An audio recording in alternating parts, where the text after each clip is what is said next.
பிறர் வாடப் பல செயல்கள் செய்து நரை கூடி கிழப் பருவமெய்தி கொடும் கூற்றுக்கிற எனப் பின்மாயும் பல வேடிக்கை மனிதரைப் போலே நான் வீழ்வேன் என்று நினைத்தாயோ?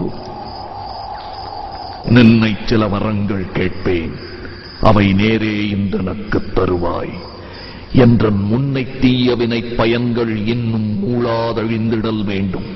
இனி என்னை புதிய உயிராக்கி எனக்கேதும் கவலையறச் செய்து மதிதன்னை மிகத் தெளிவு செய்து என்றும் சந்தோஷம் கொண்டிருக்கச் செய்வாய். என்றும் சந்தோஷம் கொண்டிருக்கச்